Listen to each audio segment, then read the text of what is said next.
Hello students, welcome back to our physics lecture.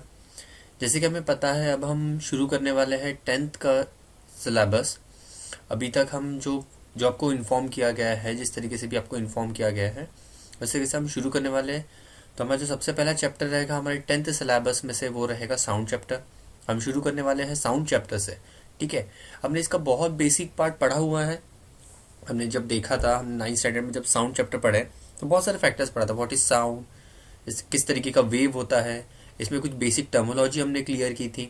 उसके बाद साथ ही साथ हमने कुछ फैक्टर्स देखे थे। What are the factors affecting speed of sound, है ना, कैरेक्टरिस्टिक ऑफ साउंड, ये सारी चीजें हमने देख लिया था। तो उसी को सबसे पहले हम ब्रशअप करेंगे, और देखेंगे और नई नई क्या टर्मोलॉजी आई है। ठीक है, जो हमारा रिक्वायरमेंट है इस साउंड चैप्टर को पढ़ने के लिए, जो हमारा रिक्वायरमेंट है, उसके लिए हम पहले अपना बेस फाउंडेशन तैयार करेंगे। तो जैसे कि आप अपने स्क्रीन पे देख रहे हो, हमारा चैप्टर है साउंड। साउंड हम शुरू करने वाले हैं। बेसिक अगर हम पूछते हैं आपसे, क्वेश्चन बनता है कि भाई साउंड क्या है। साउंड क्या है? साउंड, लाइट, हीट, ये सारी चीजें क्या है? एक फिजिकल क्वांटिटी है। फिजिकल क्वांटिटी तो है, बस अगर इसको डिफाइन करते हैं बहुत अच्छे टर्म में, तो वो कहलाएगा एक एनर्जी। साउंड क्या है? साउंड एक एनर्जी है, ये सभी को पता है। जैसे लाइट एक फॉर्म ऑफ एनर्जी है, हीट एक फॉर्म ऑफ एनर्जी है, वैसे ही साउंड एक फॉर्म ऑफ एनर्जी है। मतलब यहाँ पे एक्चुअली हम डील क्या करने वाले हैं? हम डील करने वाले हैं एनर्जी ट्रांसफॉर्मेशन के। मतलब साउंड जो सोर्स से पर्टिकुलर लिसनर तक जा रहा है, जहां से साउंड डेवलप हो रहा है, जहां से साउंड बन रहा है, जनरेट हो रहा है, वहां से कैसे ट्रेवल करता है एक लिसनर तक, किस किस किस तरीके से ट्रेवल करता है, what are the different ways, ये सारी चीजें हम पढ़ने वाले। ठीक है, मतलब अगर देखा जाए तो हमारा जो सबसे इंपॉर्टेंट पार्ट रहेगा वो रहेगा रिफ्लेक्शन ऑफ साउंड। भाई रिफ्लेक्शन ऑफ साउंड हम पढ़ेंगे, उसके बाद हम इको पढ़ेंगे, इको के बाद उसके यूजेस पढ़ने वाले हैं, और फिर इको पे कुछ बेसिस न्यूमेरिकल्स रहेंगे। ठीक है, तो साउंड में जो साउंड चैप्टर में जो न्यूमेरिकल बनते हैं, वो सिर्फ और सिर्फ कहाँ पे बनते हैं? हमारे पर्टिकुलर इको पे। ठीक है, इको जो हमारा एक फिजिकल क्वांटिटी है, उस पे हम साउंड न्यूमेरिकल्स बनने वाले हैं। पर उसके पहले हम इको शुरू करने से पहले, या फिर इको पढ़ने से पहले, उसके न्यूमेरिकल पे जाने से पहले हम उसकी कुछ चीजें पढ़ेंगे। हम अपना बेस स्ट्रॉन्ग करेंगे। ठीक है, ठीक, रिवाइज करते हैं। ठीक है, साउंड चैप्टर को एक रिवाइज करते हैं, एक नई चीजें भी पढ़ेंगे इसके साथ। ऐसा नहीं कि सिर्फ रिविजन होगा, नई नई चीजें भी पढ़ना शुरू करेंगे। तो जैसे कि आप अपने स्क्रीन पे देख रहे हो, आज हम चैप्टर शुरू करें साउंड। ठीक है, तो साउंड क्या है? साउंड हमने जैसे कि डिफाइन किया था, साउंड एक फॉर्म ऑफ एनर्जी है। साउंड एक फॉर्म ऑफ एनर्जी है, तो इसको डिफाइन कैसे करेंगे? Sound energy is a form of energy. ठीक है, फॉर्म ऑफ एनर्जी है, एसोसिएटेड विद वाइब्रेशन और डिस्टर्बेंस। आप देख रहे हो क्या है? वाइब्रेशन और डिस्टर्बेंस के बारे में बात हो रही है। मतलब यहाँ पे क्या चीजें होगी? वाइब्रेशन और डिस्टर्बेंस, बहुत इंपॉर्टेंट टर्मोलॉजी है। ठीक है, बहुत इंपॉर्टेंट टर्मोलॉजी यहाँ पे आप देखोगे। कहाँ गया? इसको हाईलाइट कर दें हम, आप लोगों के लिए हाईलाइट कर दें। वाइब्रेशन एसोसिएटेड विथ वाइब्रेशन और डिस्टर्बेंस, किसका? वाइब्रेशन और डिस्टर्बेंस किसका करने वाला है? मैटर का। मतलब यहाँ पे इंपॉर्टेंट क्या हो गया? मैटर। एक चीज हमें क्लियर हो गई, जो डेफिनेशन क्या है? डेफिनेशन क्या होता है? डेफिनेशन पर्टिकुलर एक ऐसी चीज होती है जो यूनिवर्सली एक्सेप्टेड होती है ना। डेफिनेशन क्या होती है? यूनिवर्सली एक्सेप्टेड होती है। मतलब यहाँ पे जो हम चीजें पढ़ने वाले हैं, वो ऐसी चीजें डेफिनेशन डिफाइन करने वाले हैं कि साउंड एनर्जी क्या होता है। Sound energy is a form of energy associated with vibration और डिस्टर्बेंस। मतलब वाइब्रेशन होना चाहिए या फिर डिस्टर्बेंस होना चाहिए, किसका? मैटर का। अगर हम मैटर के बारे में बात करते तो हमारे केस में मैटर क्या होगा? अगर हम साउंड के बारे में बात करते तो मैटर यहाँ पे क्या कहलाएगा? मैटर होगा हमारा, अगर हम एयर भी हो सकती है, वाटर भी हो सकता है, ठीक है, या फिर कहीं ना कहीं सॉलिड सरफेस भी होता है। मतलब तीन चीजों के बारे में बात हो सकती है, सॉलिड, लिक्विड एंड गैसेस। ठीक है, जहां पे हम स्टडी करेंगे एयर, वाटर और सॉलिड, तो सारी चीजें हम ध्यान रखेंगे। जो हमारा मैटर है, जो हमने यहाँ पे डिफाइन किया है, जो मैटर, तो हमारे लिए जो मैटर रहेगा वो रहेगा सॉलिड, लिक्विड एंड गैस। तीनों के बारे में यहाँ पे बात होगी। ठीक है, चलो आगे पढ़ते हैं। साउंड एनर्जी क्या है? Sound waves require some kind of material to travel. बहुत इंपॉर्टेंट, यहाँ पे फिर से एक बार हम हाईलाइट कर देंगे। क्या कहेंगे? Material to travel through. Material to travel through मतलब अगर मटेरियल नहीं है, कोई चीज मटेरियल या प्रेजेंट नहीं है तो आपका साउंड ट्रेवल नहीं करेगा। साउंड क्या नहीं करेगा? ट्रेवल नहीं करेगा। मटेरियल का मतलब, इनका कहने का मतलब क्या है? मटेरियल मतलब फिर से वही सॉलिड, लिक्विड एंड गैस के बारे में बात हो रही है। क्या होगी? मटेरियल मतलब सॉलिड, लिक्विड एंड गैस। मतलब यहाँ पे एक चीज क्लियर होगी, अगर मटेरियल है, मैटर है, मतलब यहां से हम एक चीज क्लियर कर सकते हैं। क्या क्लियर कर सकते हैं? कि जो साउंड है, साउंड जो है वो कहाँ ट्रेवल नहीं कर सकता? जहां पे मैटर प्रेजेंट ना हो, मैटर प्रेजेंट ना हो या फिर कोई मटेरियल ना हो। तो मतलब इसका मतलब एग्जाम्पल क्या हो सकता है? इसका एग्जाम्पल होता है वैक्यूम। हाँ या ना? वैक्यूम होता है।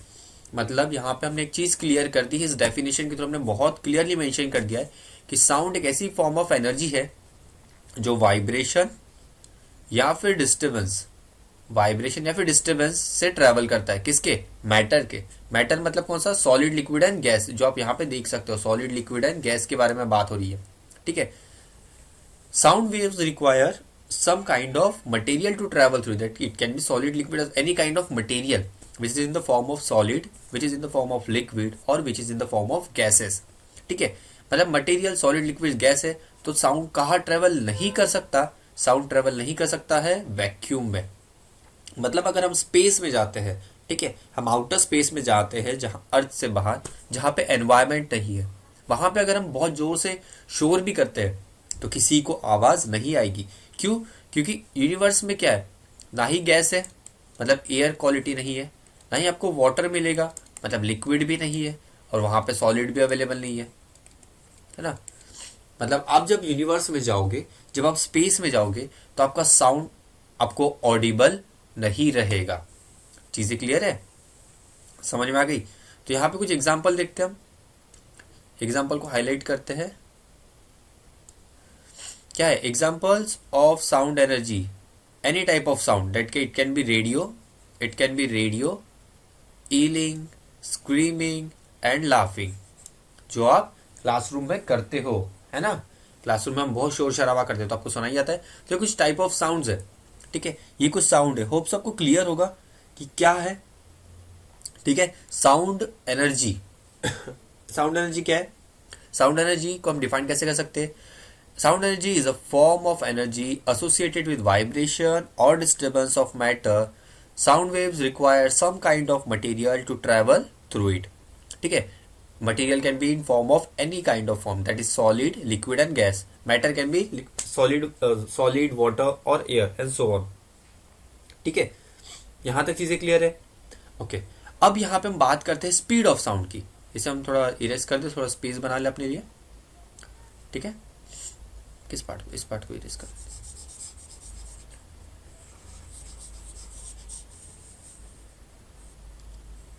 ठीक है। अगर हम बात करते हैं यहाँ पे speed of sound, speed of sound के बारे में बात करेंगे।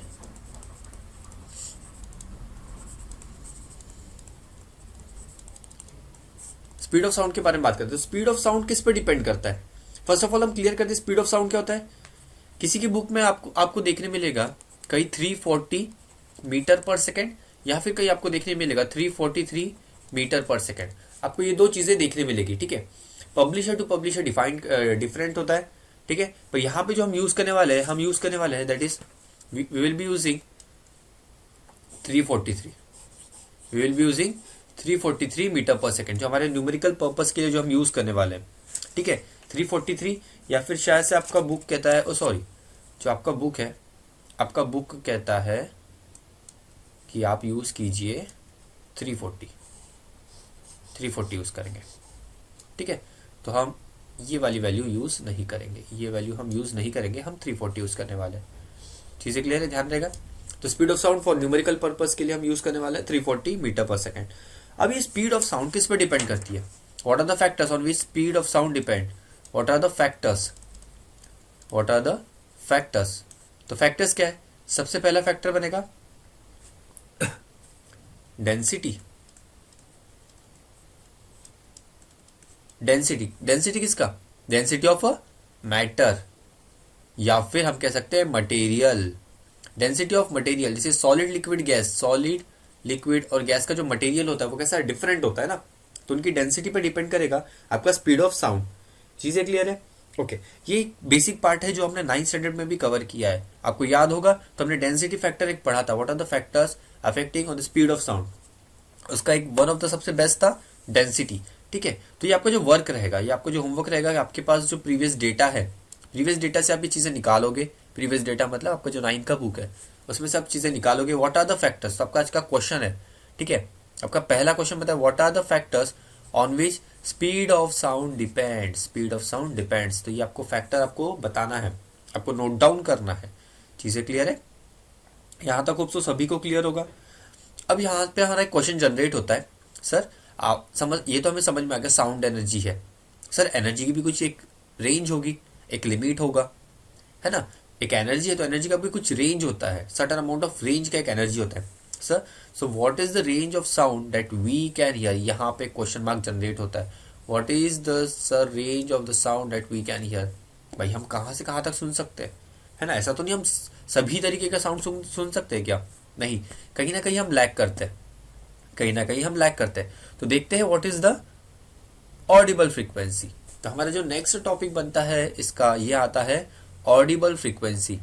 What is our audible range of frequency, मतलब हम ऐसा कौन सा रेंज है जो हम सुन सकते हैं। तो इसका आंसर बनता है that is 20 hertz to 20,000 hertz. अब ये हर्ट्ज क्या होता है, ठीक है, ये हर्ट्ज क्या होता है, हर्ट्ज यूनिट है, this is the unit for frequency,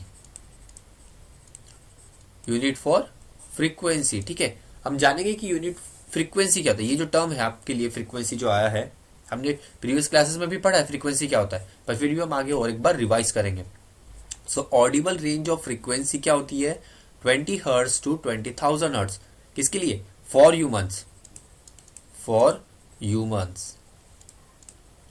ठीक है, ये चीज हमें ध्यान रखना है, फॉर ह्यूमंस 20 टू 20,000 हर्ट्ज होती है फॉर ह्यूमंस, सभी के लिए नहीं होती है, ये चीजें ध्यान रखो। ओके ठीक है, तो यहाँ पे आप एक चार्ट दिख रहे होगे, यहाँ पे मैंने कुछ रिप्रेजेंटेशन आपके लिए लाया है, पिक्चर पिक्टोरियल रिप्रेजेंटेशन, जहां से हमें बहुत क्लियर होगा। ठीक है, अभी हम इसको ऑब्जर्व करते हैं, कहाँ है 20 हर्ट्ज, ये दिखाई दे रहा है ऑन द एक्स एक्सिस। ये जो एक्स एक्सिस है, इस तरफ जो एक्स एक्सिस जा रही है, मैं इसको हाईलाइट कर दूं for time being, this is frequency, frequency section. ठीक है, मतलब जो राइट साइड में हम एक्स एक्सिस पार्ट देख रहे हैं दैट इज फ्रीक्वेंसी। ठीक है, कहाँ से शुरू हो रही है, जीरो से शुरू हो रही है। आप देखो left corner, left most corner zero, मतलब ये हो गया जीरो। और फ्रीक्वेंसी का यूनिट क्या है, देखिए यहाँ पे, एक मिनट, यहाँ पे थोड़ा अलग कलर से हाईलाइट कर देते हैं। फ्रीक्वेंसी अब क्लियर है। ठीक है, फ्रीक्वेंसी जो यूनिट क्या है, हर्ट्ज, जो अभी हमने कहा हर्ट्ज क्या है, hertz is unit of frequency. Hertz को कैसा लिखा जाता है, ध्यान देना है, कैपिटल एच स्मॉल जेड। ठीक है, कैपिटल एच और स्मॉल जेड में एक्सक्यूज, कैपिटल जेड और स्मॉल, सॉरी कैपिटल एच और स्मॉल जेड को इस तरीके से डिनोट किया जाता है हर्ट्ज। ओके, यहाँ तक चीजें क्लियर। ओके, अब हम देखते हैं यहाँ पे, देखिए सबसे पहले 0 हर्ट्ज टू 20 हर्ट्ज के साउंड को क्या कहते हैं, इंफ्रासोनिक साउंड। क्या कहते हैं, इंफ्रासोनिक साउंड कहते हैं। मतलब 0 hertz 0 to 20 hertz is known as infrasound, that is infrasonic. आप वर्ड सुनोगे इंफ्रासोनिक साउंड। ठीक है, तो इंफ्रासोनिक साउंड क्या होता है, infrasonic sound is range from 0 hertz to 20 hertz, मतलब 0 से लेकर 20 हर्ट्ज तक, 0 से शुरुआत होगी, 0 से लेकर 20 हर्ट्ज तक का जो फ्रीक्वेंसी वाला साउंड होता है उसे इंफ्रासोनिक कहते हैं। ठीक है, ये हो गया इंफ्रासोनिक। अब सब बात आती है सर ऑडिबल रेंज, जो हमने कहा था 20 टू 20,000, इसे कहते हैं ह्यूमन ऑडिटरी फील्ड। ठीक है, अगर हम टेक्निकल वर्ड में बात करते हैं तो इसे ह्यूमन ऑडिटरी फील्ड कहते हैं। चीजें क्लियर है, मतलब ये रेंज हो गया जहां पे ह्यूमन साउंड को सुन सकते हैं। तो यहाँ पे देखिए, यहाँ पे क्या लिखा है, देखो ह्यूमन ऑडिटरी फील्ड, मतलब 20 हर्ट्ज, ये 20 हर्ट्ज टू 20,000 हर्ट्ज, ये जो फ्रीक्वेंसी लेवल होती है, इस पर्टिकुलर रेंज में अगर कोई भी साउंड जनरेट होता है, कोई भी किसी भी तरीके का sound, any instrumental, any from any mechanical means, from any machine, अगर 20 हर्ट्ज से 20,000 हर्ट्ज तक अगर फ्रिक्वेंसी वाला साउंड जनरेट होता है तो हम उसे आसानी से सुन सकते हैं बिना कोई दिक्कत के। चीज़ें क्लियर है? अब 20,000 से अगर लोअर रहेगा तो इंफ्रासोनिक साउंड जो हम नहीं सुन सकते क्योंकि हमारा ऑडिबल रेंज में नहीं आ रहा है ना, तो कौन सुन सकता है इन्हें? एलिफेंट है, मोल है और बहुत सारे अदर अदर एनिमल्स है। ठीक है, एक चीज़ याद रखना है, बिलो 20 हर्ट्ज जो स्मॉल बेबीज होते हैं,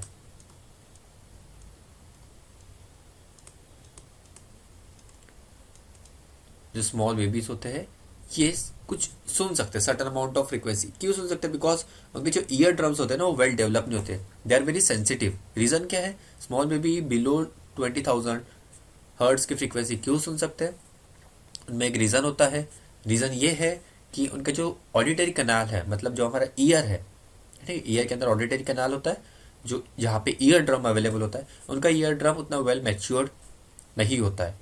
ठीक है, जिसकी वजह से वो हाइपर सेंसिटिव होते हैं, बहुत ज़्यादा सेंसिटिव साउंड को भी वो सुन सकते हैं। ठीक है, तो कम फ्रीक्वेंसी, ऐसा नहीं कि जीरो एकदम, पर 20 से कुछ कम फ्रीक्वेंसी है जो बेबी सुन सकते हैं। ठीक है, पर हम वेल डेवलप्ड ह्यूमंस नहीं सुन सकते। ओके, चीज़ें क्लियर है यहाँ पे? ओके, आगे बढ़ते हैं। 20,000 हर्ट्ज से अगर हम आगे बढ़ते हैं, 20,000 हर्ट्ज से आगे मतलब 40,000 के रेंज पे, तो ये कैसा रेंज है जहाँ पे आपको कुछ डिफरेंट एनिमल्स जैसे कि कैट, ये तो अब ह्यूमन के रेंज के बाहर चले गया है ना, एक मिनट, ह्यूमन के रेंज के बाहर चले गया, तो कौन सुन सकता है यहाँ पे? Cat and dog. ठीक है, कैट और डॉग इनके देखो सेंसिटिव कहाँ से सुनते हैं, इनका रेंज देखिए, इनका रेंज यहाँ से शुरू हो रहा है, मतलब more than 20, that is consider 30, 40, 50 के आसपास से शुरू हो रहा है, तो 40,000 हर्ट्ज तक ये साउंड सुन सकते हैं। ठीक है, इसलिए डॉग देखो, डॉग भी हाइपर सेंसिटिव है ना, जब बात करते हैं तो मतलब इनको समझ में आ गया कि साउंड जो क्वालिटी है वो मोर देन 20,000 हर्ट्ज से भी सुन सकते हैं, दैट इज 40,000 हर्ट्ज तक। कैट एंड डॉग अगर हम एग्जाम्पल ले रहे हैं, कुछ और भी कोई एनिमल्स हो सकते हैं, पर हम बेसिक एग्जाम्पल ले रहे हैं जो हमें डे टू डे लाइफ में हम देख सकते हैं। तो कैट और डॉग क्या होता है? 40,000 हर्ट्ज की फ्रिक्वेंसी तक साउंड को सुनने की कैपेसिटी रखते हैं। ये चीज़ें क्लियर है? अगर 40,000 हर्ट्ज से ज़्यादा होता है तो अब कैट और डॉग के भी रेंज आउट ऑफ रेंज चली गई चीज़ें।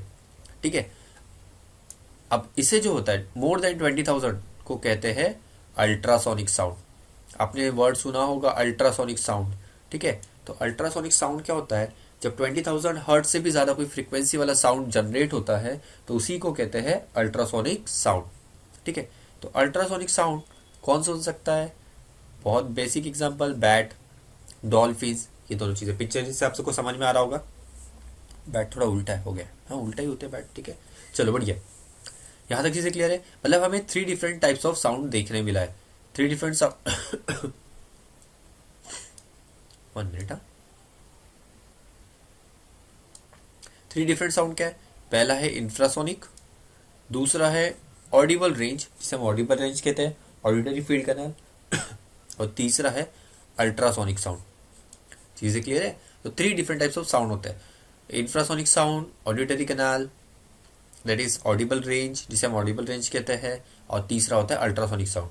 ठीक है, तो हम इसे अगर डिफ्रेंशिएट किए तो हम कैसे लिख सकते हैं? लेस देन 20 हर्ट्ज ये हो जाएगा इंफ्रासोनिक। ठीक है, 20 से लेके 20,000 हर्ट्ज तक ये हो जाएगा ऑडिबल रेंज। ठीक है, और अल्ट्रासोनिक साउंड क्या होगा? That is greater than 20,000 hertz frequency वाला साउंड। ठीक है, चीज़ें क्लियर होगी यहाँ पे? ओके, चलो अब आते हैं नेक्स्ट पार्ट पे, कुछ बेसिक टर्मोलॉजी। अब हम बात करेंगे कुछ बेसिक टर्मोलॉजी पे। 1 मिनट,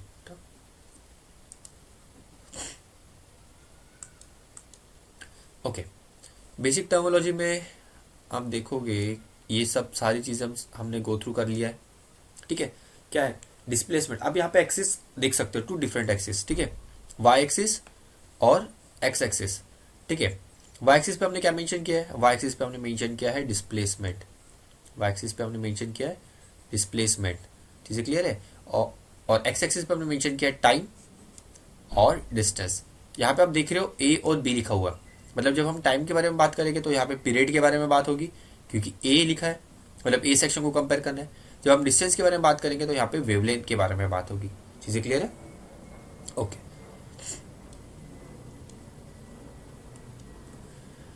चलो ठीक है। तो सबसे पहला यहाँ पे टर्मिनोलॉजी हम बात करें, ये हमारा वेव है, ठीक है, ये वेव है। अब देखिए वेव कैसे जनरेट हो रहा है, अपवर्ड फिर डाउनवर्ड, फिर अपवर्ड, आप कर्सर को ऑब्जर्व कर रहे हो, अपवर्ड और फिर डाउनवर्ड, इस तरीके से वेव जनरेट हो रहा है।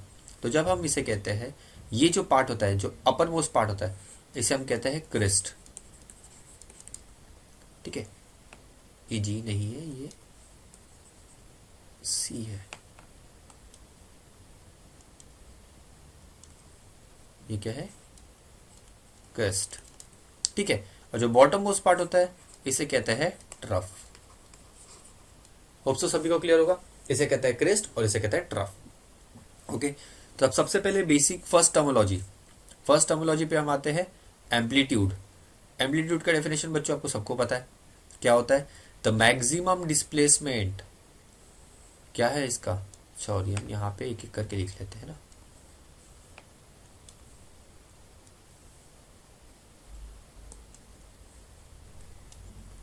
एम्पलीट्यूड क्या होता है, अब हम शुरू करते लिखना। एम्पलीट्यूड क्या होता है, important terminology, maximum displacement, distance नहीं कह रहे हम, मैक्सिमम डिस्प्लेसमेंट, वर्ड को ध्यान रखना है, क्योंकि डिस्प्लेसमेंट देखो, क्योंकि वाई एक्सिस पे क्या है, डिस्प्लेसमेंट है, वाई एक्सिस पे डिस्प्लेसमेंट है, तो यहाँ पे क्या होगा, maximum displacement of a particle from its mean position, ठीक है, फ्रॉम इट्स मीन पोजीशन। अब इसको समझते हैं कि हम कहना क्या चाहते हैं, ठीक है। पहले तो मैक्सिमम डिस्प्लेसमेंट होना चाहिए जो आपको देख रहा है। अगर फॉर एग्जांपल यहाँ पे एक पार्टिकल है, यहाँ पे अगर हम पार्टिकल ले रहे हैं, ये जो लाइन है वाई एक्सिस पे, ये क्या मीन पोजीशन है। मीन पोजीशन मतलब क्या होगा, मीन पोजीशन का मतलब क्या होगा, नॉर्मल पोजीशन। तो यहाँ से ट्रैवल कर रहा है, देखो अपवर्ड डायरेक्शन में ट्रैवल कर रहा है, और this is the highest point, इसके ऊपर जा रहा है क्या, नहीं। तो ये क्या हुआ, मैक्सिमम डिस्प्लेसमेंट किसका हुआ, पार्टिकल का हुआ, maximum displacement of a particle. जिसे हमने फर्स्ट स्लाइड में पढ़ा था, अपने फर्स्ट स्लाइड में देखा होगा, फर्स्ट स्लाइड में यहाँ पे आते हैं। फर्स्ट स्लाइड में आप देखोगे क्या है, फर्स्ट स्लाइड में आप मटेरियल है ना, मटेरियल या फिर मैटर मतलब पार्टिकल के बारे में बात हो रही है, ठीक है। तो जब पार्टिकल जो है completely the maximum displacement travel कर रहा है ना फ्रॉम इट्स मीन पोजीशन, तो क्या हुआ, maximum displacement of a particle from its mean position. Mean मतलब रेस्ट कंडीशन, इसे मीन पोजीशन कहते हैं, जहां जब वो रेस्ट कंडीशन में था, यहां से जब यहां तक ट्रेवल कर रहा है, this is the maximum displacement, ठीक है। तो मैक्सिमम डिस्प्लेसमेंट को ही क्या कहते हैं, किसी भी पार्टिकल को एम्पलीट्यूड कहते हैं। बच्चों जो आप लिखोगे डेफिनेशन इसी तरीके से लिखोगे, यही वर्ड आप लिख लो, इसे नोट डाउन कर लो। एम्पलीट्यूड क्या होता है, एम्पलीट्यूड होता है maximum displacement of a particle from its mean position. यही इसका बेस्ट डेफिनेशन बनता है, जहां पे आप अपना मार्क्स स्कोर कर सकते हो। चीजें क्लियर है? ओके, अब नेक्स्ट डेफिनेशन को देखते हैं। अब सबने नोट डाउन कर लिया होगा, ठीक है।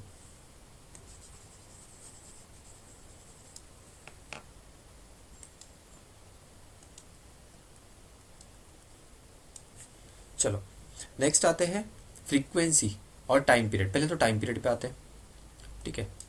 टाइम पीरियड पे आता है। टाइम पीरियड क्या होता है, time period is a time required to complete one wave.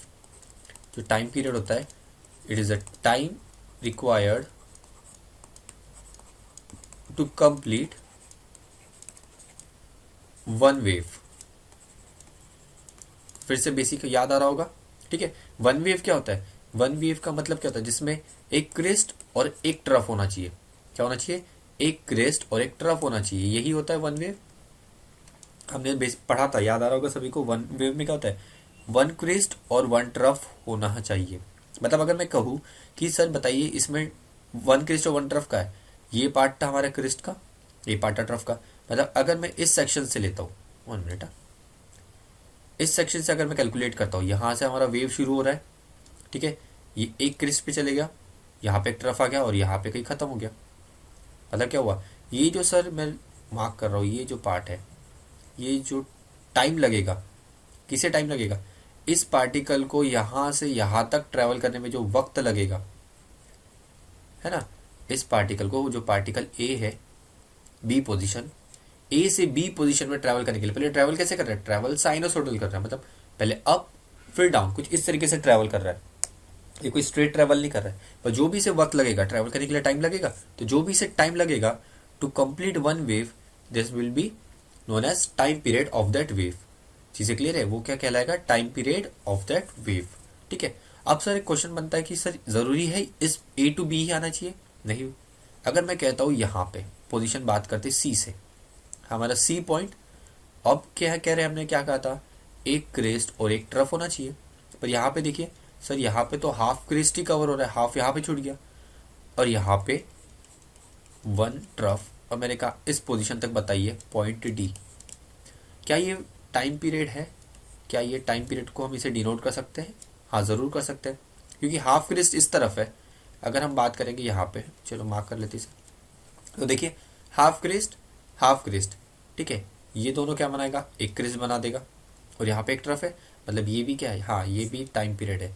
From A to B is also one time period, ठीक है। फ्रॉम सी टू डी, ये भी जो वक्त लगेगा इसे भी हम टाइम पीरियड कह सकते हैं, ठीक है, क्योंकि क्या है हमारा बेसिक, वन वेव में क्या होना चाहिए, वन क्रेस्ट और वन ट्रफ, हमें हमेशा यही कैलकुलेट करना है।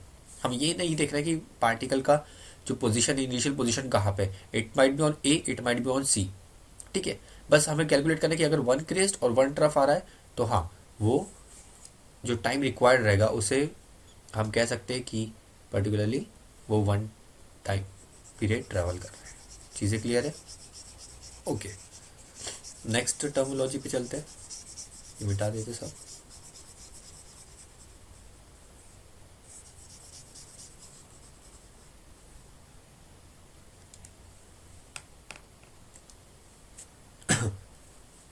अब आते हैं नेक्स्ट पे, वेवलेंथ। वेवलेंथ को समझते हैं क्या होता है, ठीक है, वेवलेंथ को समझते हैं। वेवलेंथ, अभी आप हमें तो दिख रही है यहाँ से वेव है, एक वेव का जो लेंथ होता है उसी को वेवलेंथ कहेंगे, ठीक है, सिंपल सी बात है। वेवलेंथ क्या होगा, वेवलेंथ होगा एक वेव का जो लेंथ रहेगा उसी को सर वेवलेंथ कहेंगे। एक वेवलेंथ मतलब क्या होता है, क्रेस्ट एंड ट्रफ, जिसमें एक क्रेस्ट और एक ट्रफ कवर होता है, उसी को हम वन वेव कहते हैं, हाँ है ना, और उसी का जो लेंथ रहेगा दैट विल बी वेव। इसका यूनिट क्या रहेगा, वेवलेंथ का यूनिट मीटर, क्योंकि डिस्टेंस है। टाइम पीरियड का यूनिट सेकेंड, ठीक है। एम्पलीट्यूड का यूनिट बताइए, एम्पलीट्यूड का यूनिट क्या रहेगा, एम्पलीट्यूड का यूनिट भी क्या रहेगा, मीटर, क्योंकि क्या है, मैक्सिमम डिस्प्लेसमेंट, ठीक है। फ्रीक्वेंसी का हम देखते हैं आगे। तो वेव लेंथ का जब हम बात करते हैं तो ये रहेगा, फिर से हम पॉइंट वही शो करते, ए टू बी, क्योंकि एक वेव और एक कवर होना चाहिए, तो वन वेव लेंथ अगर हम बात कर रहे हैं तो it can be A to B, क्योंकि इसमें वन क्रिस्ट और वन ट्रफ कवर हो रहा है। वही अगर हम बात करें next point, that is C to D, C to D, C to D क्या होता, ये भी सी टू डी, ये भी एक वन वेव कहलाएगा, ठीक है। वेवलेंथ को हम डिनोट करते हैं लैम्बडा से, दिस इज द सिंबल, ठीक है। वेवलेंथ को हम डिनोट करते हैं लैम्बडा से, ये इसका सिंबल है, ध्यान रखना है, ठीक है। मीटर है, मतलब वन वेव को अगर हमें डिफाइन करना तो कैसे डिफाइन करेंगे, दिस विल बी लैम्बडा, ठीक है। वन वेव को हम डिफाइन करेंगे तो क्या होगा, लैम्बडा, ये कहलाएगा वन वेवलेंथ, ठीक है। One wavelength is defined as lambda.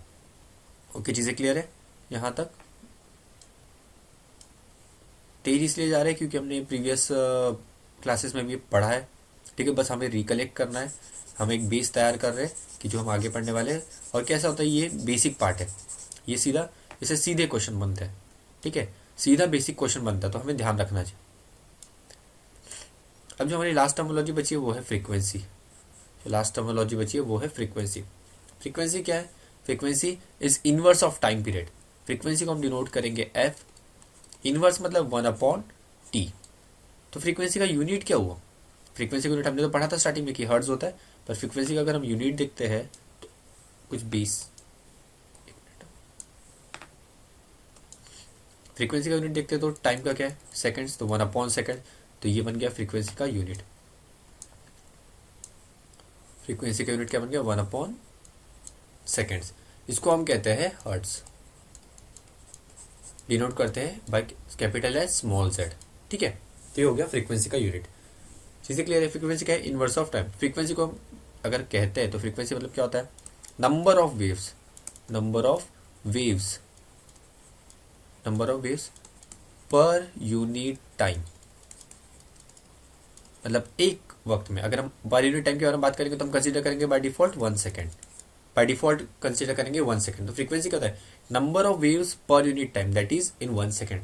मतलब एक सेकेंड में कितनी नंबर ऑफ वेव्स जनरेट हो रही है, वो ही उसका फ्रीक्वेंसी होगा। अगर हम कहते हैं ये है पूरा जो ग्राफ है, ये है 2 सेकेंड्स का, ठीक है। अब हमने कहा 1 सेकेंड में कितना हो रहा है, मतलब कुछ हाफ है ना। ये हो गया 1 सेकेंड का टाइम, ये हो गया 1 सेकेंड। यहाँ तक दिखाई दे रहा है, ये मिटा दे, थोड़ा सा इरेज कर ले,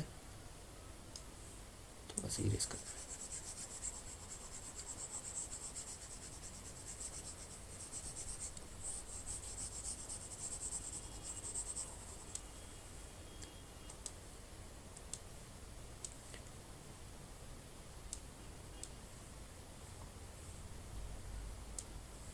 ओके, अगर हम ये कहते हैं ये जो पूरा ग्राफ है हमारा, ये है 2 सेकेंड्स का, ठीक है। यहाँ तक 2 सेकेंड्स है, तो 1 सेकेंड कितना होगा, इसका हाफ हो जाएगा। मतलब ये हो गया 1 सेकेंड। अब हमने कहा इसका फ्रीक्वेंसी बताइए, तो हमने देखा कि जो 1 सेकेंड में है, जो 1 सेकेंड में जो कवर हो रहा है, ये जो डिस्टेंस कवर हो रहा है, ये कितने वेव्स है, 1 क्रेस्ट 1 ट्रफ, 1 क्रेस्ट और 1 ट्रफ, मतलब ये तो 1 वेव हो गया। तो मतलब अगर मैं इसकी फ्रीक्वेंसी के बारे में बात करूँ, इसकी फ्रीक्वेंसी, तो इसकी फ्रीक्वेंसी क्या होगी, इसकी फ्रीक्वेंसी होगी sir f equals to 1 hertz. इसकी फ्रीक्वेंसी होगी सर 1 हर्ट्स। क्यों, क्योंकि सर एक सेकंड में जो टाइम का जो नंबर ऑफ वेव्स कवर हो रही है वो एक ही कवर हो रही है, 1 क्रेस्ट 1 ट्रफ। इसका मतलब भी तो एक वेव होता है सर। तो अगर हम इस ग्राफ में देख रहे हैं तो इस ग्राफ से हमें समझ में आ रहा है कि एक सेकंड में एक क्रेस्ट और एक ही ट्रफ है, मतलब एक वेव मतलब। और हमने क्या कहा था, फ्रीक्वेंसी क्या है, number of waves per unit time, है ना, number of waves per unit time, that is in 1 second. तो 1 सेकंड में 1 वेव, तो फ्रीक्वेंसी 1 हर्ट्स। चीजें क्लियर है। अगर 1 सेकंड में अगर हम बात करते हैं, ये फिर से, ठीक है, इसको समझते हैं, फिर से हम समझने की कोशिश करते हैं। अगर हम कह रहे हैं इस ग्राफ को थोड़ा अलग तरीके से समझते हैं, चलो ठीक है।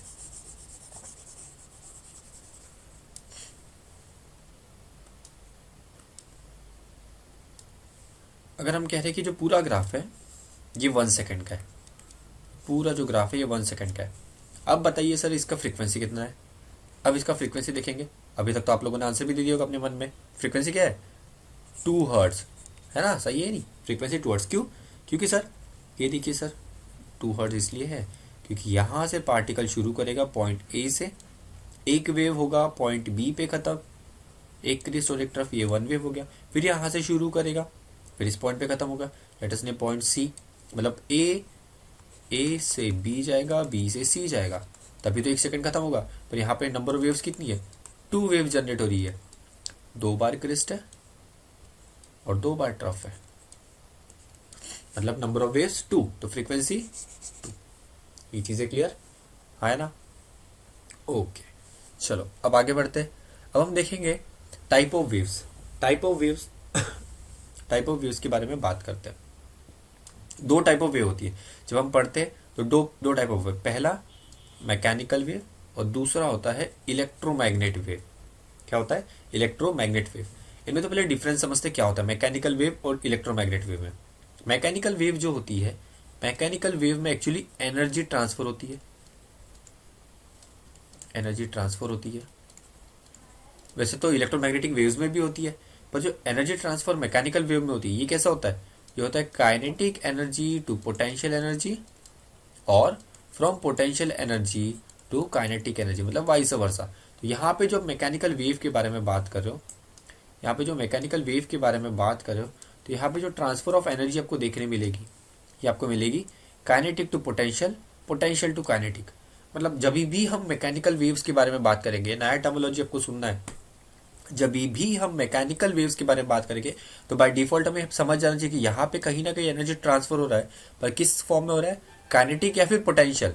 और हमें पता है law of conservation of energy क्या कहता है, transfer of energy neither be created nor be destroyed, it can be converted from one form to another. तो यही हो गया काइनेटिक टू पोटेंशियल और पोटेंशियल टू काइनेटिक। चीजें क्लियर आया ना।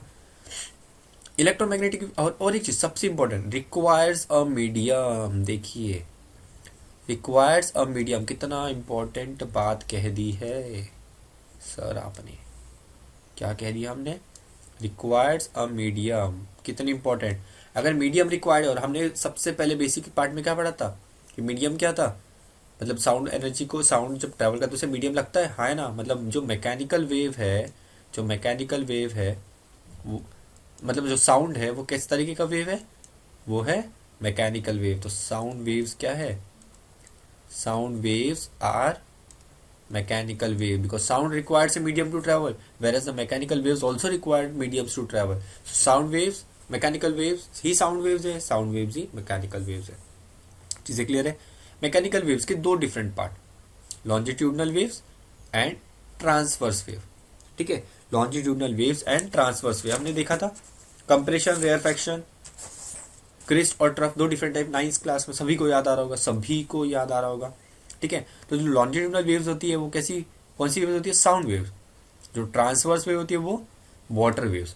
आपका होमवर्क रहेगा कि लॉन्जिट्यूडनल वेव्स और ट्रांसवर्स वेव के बारे में आप पढ़ेंगे और थोड़ा सा नोट डाउन करके आपके इसमें रखोगे। चीजें क्लियर है। हाँ, ये जितनी भी स्लाइड है, ठीक है, हम तो इतना सारा चीजें लिखे जा रहे हैं उसमें, जितनी भी स्लाइड्स है आप इन सभी स्लाइड्स के नोट्स बनाओगे, परफेक्ट नोट्स आपके लिए बनेंगे।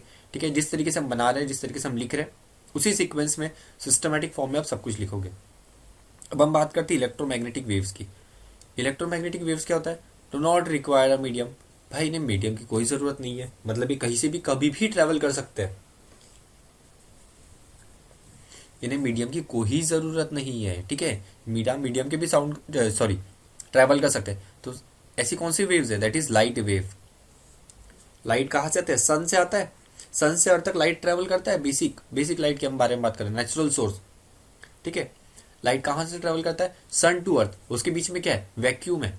वैक्यूम में फिर भी लाइट ट्रेवल करे, मतलब उसे मीडियम की कोई जरूरत नहीं है। तो लाइट कैसा वेव हो गया, इलेक्ट्रोमैग्नेटिक वेव हो गया। साउंड वेव कैसा हो गया, मैकेनिकल वेव हो गया।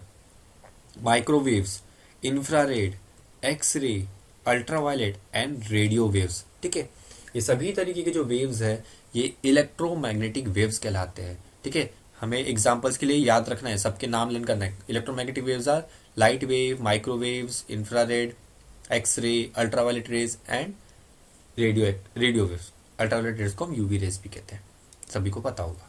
चीजें क्लियर, ओके। यहाँ तक सभी क्लियर है। मैकेनिकल वेव्स क्या होता है, इलेक्ट्रोमैग्नेटिक वेव्स क्या होता है। तो चलो इसका डिफरेंशिएट देख लेते हैं, तो बेसिक समझ में आ गए। ठीक है, अगर हम साउंड वेव्स के बारे में बात करते हैं तो साउंड वेव्स क्या है, साउंड वेव्स वही तो है। अगर हम इसे साउंड वेव्स और लाइट वेव्स ना कहते हुए अगर हम ये कहते हैं मैकेनिकल वेव्स, या फिर इसे हम कह सकते हैं इलेक्ट्रोमैग्नेटिक वेव्स, यही होगा। लाइट और साउंड हमने एग्जांपल लिया, क्योंकि साउंड वेव्स क्या है, मैकेनिकल वेव्स है, लाइट वेव्स क्या है, इलेक्ट्रोमैग्नेटिक वेव्स है। तो differentiate between mechanical waves, electric waves यही रहेगा, साउंड वेव्स और लाइट वेव्स यही रहेगा। ठीक है, तो पहला पॉइंट समझते हैं क्या है। Sound wave is a mechanical wave, या we know that. Light waves is an electromagnetic waves. ठीक है, डिफरेंशिएट बिटवीन आपको लिखना है, 2 मार्क्स के लिए यहाँ पे क्वेश्चन बनता है, ध्यान रखना है। 2 मार्क्स का क्वेश्चन ये बनता है, इंपॉर्टेंट। ठीक है, 2 मार्क्स का यहाँ पे क्वेश्चन बनता है। तो मैकेनिकल वेव क्या है, सॉरी डिफरेंशिएट बिटवीन कैसा क्वेश्चन बनेगा, differentiate between sound and light waves. ठीक है, बहुत बेसिक है, इसको ध्यान रखेंगे तो हम क्वेश्चन जिस तरीके से लिखा है वही पॉइंट्स लिखोगे। Mechanical wave, electromagnetic wave, longitudinal wave, transverse wave. Sound क्या, requires a medium to travel, does not requires a medium to travel through it. Sound creates by vibration. Sound कैसे होता है, ये इंपॉर्टेंट पॉइंट है बच्चों, ये important point है, ये पॉइंट आपके इसमें हो जाना चाहिए। ठीक है, जब आप डिफरेंशिएट बिटवीन लिखोगे तो ये पॉइंट को आपको ध्यान रखना है। ठीक है, ये बहुत इंपॉर्टेंट पॉइंट है। Created by vibration and created by vibration of electrical charge speed. ध्यान देना है, इलेक्ट्रिकल चार्ज पार्टिकल के वाइब्रेशन की वजह से होता है। वही अगर हम यहाँ पे बात करेंगे तो वाइब्रेशन किसकी, ये वाइब्रेशन सिर्फ और सिर्फ पार्टिकल की वजह से वाइब्रेशन होता है। चीजें क्लियर है, vibration of particle. Speed of sound कितना होता है, 343। स्पीड ऑफ साउंड कितना होता है, ओ थोड़ा गड़बड़ हो गया,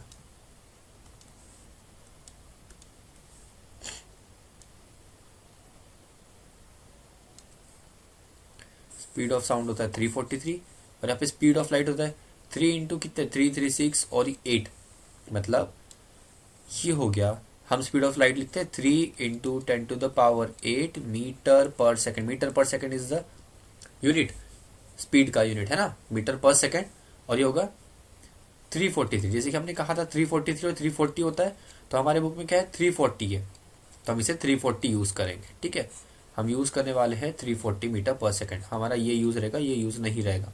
ठीक है, कोई बच्चा 343 करता है तो थोड़ा आंसर में डिविएशन आएगा, पर कोई भी ज़्यादा 343 यूज़ ना करो तो ज़्यादा बेटर है, क्योंकि हमारा जो बुक कहता है, हमारा जो एडिशन कहता है वो 340 ही कहता है। तो गो विथ 340, कैलकुलेशन पर्पज से भी आसान हो जाता है, जीरो आ जाता है। ठीक है, तो गो विथ 340। 343 से आप कैलकुलेशन नहीं करोगे। चीज़ें क्लियर है, different different author different different values use करते हैं, ये समझना है। ठीक है, क्लियर है, बहुत ही आसान थे स्पीड ऑफ साउंड और स्पीड ऑफ लाइट। कोई बच्चे कंफ्यूज तो नहीं हो रहे कि सर स्पीड ऑफ साउंड ज़्यादा है, 340 मीटर पर सेकेंड है, सर ये सिर्फ 3 है। बच्चों 3 नहीं है, 3 इंटू 10⁸ है, मतलब इतना ज़्यादा है। तो अगर आप देखो, हम एक स्टेटमेंट पढ़ते हैं, light travel faster than sound, है ना। आप देखोगे एक्सप्लोजन जब होता है तो आपको पहले लाइट दिखाई देता है, उसके बाद आवाज़ आती है ना। अब जब अभी दिवाली में फटाके फोड़ोगे तो उसमें भी देखोगे लाइट पहले आता है, बाद में साउंड आता है। क्यों, क्योंकि लाइट देखो कितना तेज ट्रेवल करता है, 3 इंटू 10⁸, मतलब 340 कहा और 3 इंटू 10⁸ का, ऑलमोस्ट 8 टाइम्स हायर स्पीड। ठीक है, 8 टाइम्स ज़्यादा स्पीड से ट्रेवल करे, 7 to 8 टाइम्स ज़्यादा। ठीक है, ये आपके बनता है डिफरेंशिएट बिटवीन। अब आते हैं हम, ऑलमोस्ट हमारा लास्ट टॉपिक है ये, तो बनेगा रिफ्लेक्शन ऑफ साउंड। रिफ्लेक्शन हमने देखा होगा क्या होता है, रिफ्लेक्शन क्या होता है, रिफ्लेक्शन होता है, लाइट में पढ़े रिफ्लेक्शन, है ना। तो reflection of sound is a phenomenon of sound wave bouncing back. Important keyword आपके लिए बनाया है, striking a rigid smooth surface. यहाँ पे एक्चुअली बता दें कि जरूरी नहीं कि रिजिड और स्मूथ सरफेस ही होना चाहिए, रफ सरफेस से भी ट्रेवल करता है, पर जब हम डेफिनेशन लिखते हैं तो ये चीज़ें कवर हो जानी चाहिए। क्या है, reflection of sound, reflection of sound is the phenomenon of sound wave bouncing back after striking a rigid surface. देखो, साउंड प्रोड्यूस ऑब्जर्वर, ठीक है, साउंड प्रोड्यूस बाय ऑब्जर्वर, ये साउंड ट्रेवल कर रहा है। ठीक है, यहाँ पे आपको एक रिजिड सरफेस दिखाई दे रही है, रिजिड सरफेस दिखाई दे रही है। फिर क्या हो रहा है, साउंड जैसे ही इस पर्टिकुलर रिजिड सरफेस को स्ट्राइक कर रहा है, ये रिफ्लेक्ट कर रहा है और इस डायरेक्शन में ट्रेवल कर रहा है, अपोजिट डायरेक्शन, है ना। हमने रिफ्रैक्शन और रिफ्लेक्शन पढ़ा था लाइट में, तो इसी तरीके से साउंड क्या कर रहा है, साउंड ट्रेवल कर रहा है, रिफ्रैक्शन या फिर रिफ्लेक्शन, ये हो रहा है, रिफ्लेक्शन हो रहा है। ठीक है, तो रिफ्लेक्टिंग साउंड आपको यहाँ पे दिखाई दे रहा है वर्ड, कीवर्ड ये है रिफ्लेक्टिंग साउंड। चीजें क्लियर है ना। ओके, ठीक है, एक नोट है आपके लिए, नोट समझते क्या है, इंपॉर्टेंट एक्स्ट्रा नॉलेज। ओके, जहां से, और ये आप यूज करोगे तो आपका आंसर बहुत प्यारा दिखेगा। In a small room when a person speaks the the sound spread in all direction. Important, sound क्या होता है, ऑल डायरेक्शन में स्प्रेड होता है, इसका कोई यूनिक डायरेक्शन नहीं होता। This sound can be heard by listener in 2 ways, पहले तो डायरेक्टली और दूसरा थ्रू रिफ्लेक्शन। ठीक है, ये हम देखेंगे ये कैसा होता है। ठीक है, डायरेक्टली भी सुन सकते हैं, मतलब एक छोटी रूम में अगर आप आवाज करते हो तो आप, अब रिजिड सरफेस है, आप एक रूम में हो, तो जब का वॉल है, वॉल कैसा बिहेव करेगा, वॉल एक रिजिड सरफेस के जैसा बिहेव करेगा। और रिजिड सरफेस हमने अब भी पढ़ा कि साउंड क्या होता है, बाउंस बैक होता है, मतलब रिफ्लेक्शन होता है साउंड का। ठीक है, रिफ्लेक्शन होगा तो साउंड रिफ्लेक्ट होकर आपके पास, आपको सुनाई आएगा। तो मतलब आप 2 तरीके से साउंड सुन रहे हो, एक डायरेक्टली और एक रिफ्लेक्शन के थ्रू। चीजें क्लियर है, ओके, आप देखेंगे आगे। ठीक है, it is very difficult to distinguish between, इसको थोड़ा हाईलाइट करते हुए पढ़ते हैं, it is difficult to distinguish between both sound as it travels at a high speed. मतलब क्या कह रहा है, जब हम दोनों तरीके से आप साउंड सुनते हो, दैट इज बाय रिफ्लेक्शन और थ्रू डायरेक्टली। तो इट इज डिफिकल्ट कि भाई डायरेक्ट कौन सा साउंड आया है और रिफ्लेक्शन होकर साउंड कौन सा है। ये बहुत डिफिकल्ट होता है जज करना कि आपको जो आपका जो ओरिजिनल साउंड था क्या आपने वही सुना या फिर रिफ्लेक्शन हुआ जो हो रहा है साउंड का आपने वो साउंड सुना है। कभी कभी डिफिकल्ट हो जाता है, ठीक है। तो this two sound can be heard distinctly if they reach our ear at an interval or at least important point, ये बच्चे सबसे important point 0.1 सेकेंड और 1/10 ऑफ द सेकेंड, ठीक है। मतलब अगर इसका मतलब क्या होता है, अगर आपको साउंड जो है साउंड को आपको डिफ्रेंशिएट करना है between direct sound and reflected sound, अगर इन दोनों साउंड में डिफरेंशिएट करना है तो आपके पास जो रिफ्लेक्टेड साउंड है ना वो ओरिजिनल साउंड के 0.1 सेकेंड के बाद आना चाहिए। अगर वो इससे भी कम इंटरवल ऑफ टाइम में वापस आ जा रहा है, क्योंकि साउंड तेज ट्रैवल कर रहा है 343 मीटर पर सेकंड के हिसाब से, ठीक है, और आप और आपका जो रूम होता है ज़्यादा कोई मीटर पे नहीं होता, 10 to 20 मीटर्स होता है, तो फ्रैक्शन ऑफ सेकंड की बारे में बात होगी। अगर जो आपका डायरेक्ट साउंड है जो जनरेट किया, जैसे कि अगर हम कुछ कह रहे हैं क्लास में, ठीक है, अगर मेरा डायरेक्ट साउंड जो है मुझे सुना जा रहा है और रिफ्लेक्टेड साउंड भी सुना जा रहा है, अब मुझे डिस्टिंग्विश नहीं हो पा रहा है कि डायरेक्ट जो हमने सुना है वो डायरेक्ट साउंड है या फिर रिफ्लेक्टेड साउंड है। पर वो दिक्कत कब होती है, जब उन दोनों के बीच का जो टाइम इंटरवल होता है डायरेक्ट साउंड को सुनने का और रिफ्लेक्टेड साउंड को सुनने का जो टाइम इंटरवल होता है वो लेस देन अगर 0.1 सेकेंड है तो आप डिस्टिंग्विश नहीं कर पाओगे, ठीक है। अगर वो ग्रेटर देन 0.1 है तो तब आप डिस्टिंग्विश कर पाओगे कि हाँ this is original sound and this is reflected sound, आपको समझ में आ जाएगा, ठीक है। 0.1 सेकेंड या फिर हम कह सकते हैं 1/10 ऑफ सेकेंड, मतलब 1 सेकेंड का 10th पार्ट, 1 सेकेंड को आप 10 पार्ट में कट कर दो, उसका जो एक पार्ट बनेगा वो, ठीक है, इतने कम फ्रैक्शन ऑफ सेकेंड में, ठीक है। एक इंपॉर्टेंट पार्ट आप लोगों के लिए ये बहुत इंपॉर्टेंट नोट,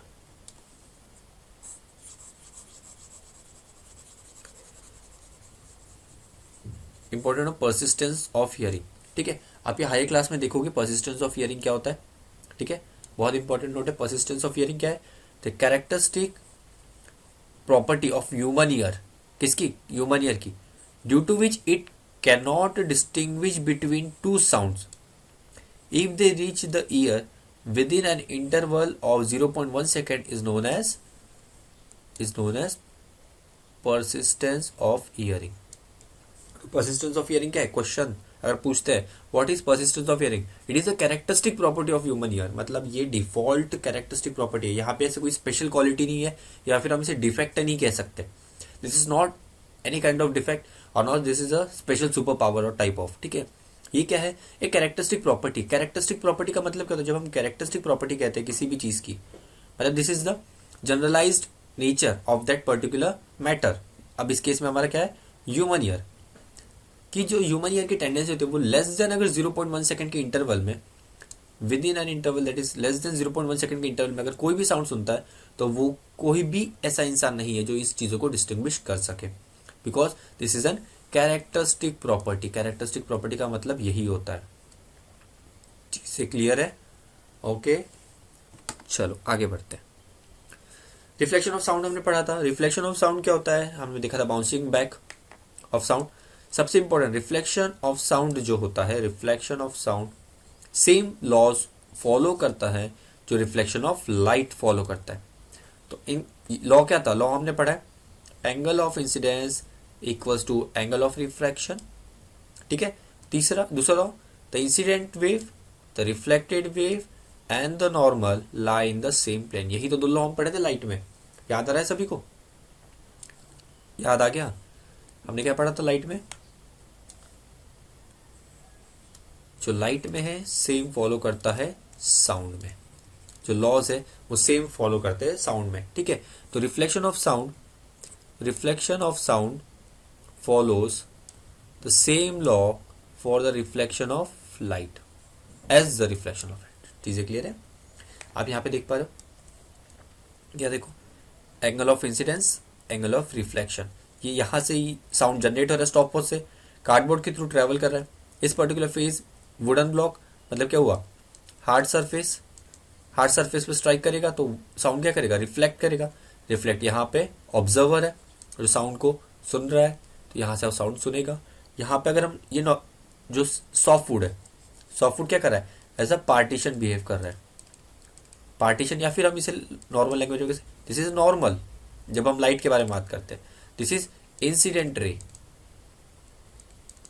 इंसिडेंट रे या फिर इंसिडेंट साउंड। अगर लाइट होगा तो रे हो जाएगा। This is reflected sound. चीजें क्लियर है? And this is normal. Okay, चीजें क्लियर यहां तक? चलो आगे बढ़ते। Sound waves can be reflected by large, sound waves can be reflected by large, hard, smooth, vertical and far away surface। मतलब sound कहीं से भी रिफ्लेक्ट कर सकता है। देखिए यहाँ पे ऐसा कोई स्पेशल चीज मेंशन नहीं की गई है कि सिर्फ हार्ड होना चाहिए, सिर्फ सॉफ्ट होना चाहिए। ठीक है, हार्ड सरफेस से भी कर सकते हैं, स्मूथ सरफेस से भी कर सकता है, large surface, vertical, far away surface. Far away surface like you can say walls, buildings, cliffs, या फिर हम इसमें और एक चीज ऐड कर सकते हैं, दैट इज माउंटेन्स। आप गए होंगे हिल स्टेशन तो आपने देखा होगा इको आता है वहां पे। ठीक है, तो जो रिफ्लेक्शन ऑफ साउंड है, इसका जो नेक्स्ट पार्ट आपका बनेगा वो रहेगा इको। जो हमें पार्ट पढ़ने वाले इको ही पढ़ने वाला है। चीजें क्लियर है? इंपॉर्टेंट यहाँ पे फिर से आता है, echoes are produced by the reflection of sound from such surface. तो जब साउंड रिफ्लेक्ट होता है, जब साउंड रिफ्लेक्ट होता है तो हमें क्या सुनने मिलता है, echo is a result of reflection of sound.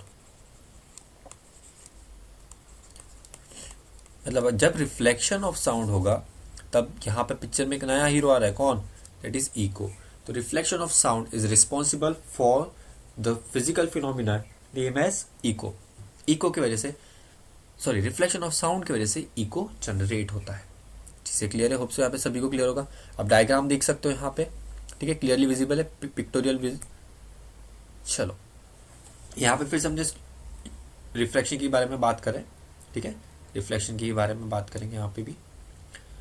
Use of reflection क्या है, यूज कहाँ होता है? ठीक है, ये जो यूज है हमने पढ़ा सर, रिफ्लेक्शन एक प्रॉपर्टी है। रिफ्लेक्शन, रिफ्रैक्शन हो गया क्या, यूज ऑफ रिफ्लेक्शन, सॉरी, इस चीज को बेटा क्लियर करना है। ये एक मिनट, ये रिफ्रैक्शन नहीं है, ये रिफ्लेक्शन होना चाहिए था।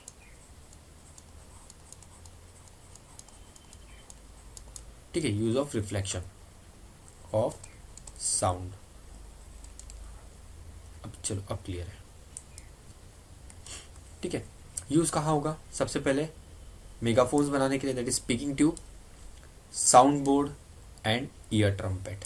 ठीक है, अब देखो यहाँ पे ये क्या है, ये सोर्स है, ये सोर्स है। अब यहाँ पे अलग अलग तरीके से ये है ऑब्जर्वर। सोर्स से ऑब्जर्वर तक जो साउंड है वो देखो कितने डिफरेंट पाथ से ट्रेवल कर रहा है। पहला पाथ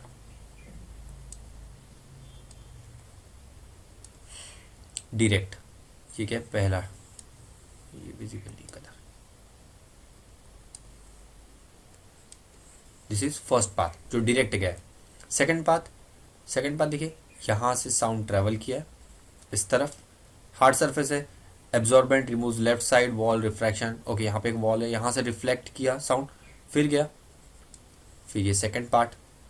ठीक है, थर्ड पार्ट देखिए, थर्ड पार्ट क्या है, ये जो पीछे में दीवार रखी है, diffuser, dispersion, near wall reflection, whatever, ये थर्ड पार्ट यहाँ से रिफ्लेक्ट होके फिर सुने। मतलब 3 डिफरेंट पार्ट से इस पर्टिकुलर ऑब्जर्वर तक आवाज पहुंची है। ठीक है, देख रहे हो, सोर्स एंड ऑब्जर्वर। चीजें क्लियर है यहाँ पे? ओके, तो यहाँ तक हमारा रिफ्लेक्शन ऑफ साउंड क्लियर होता है। अब रिफ्लेक्शन ऑफ साउंड का जो रिजल्ट है वो क्या बताता है हमें, इको, जो हमारा नेक्स्ट टॉपिक बनने वाला है। ठीक है, इको क्या रहेगा हमारा नेक्स्ट टॉपिक। चीजें क्लियर? ओके, चलो, थैंक यू फॉर टुडे।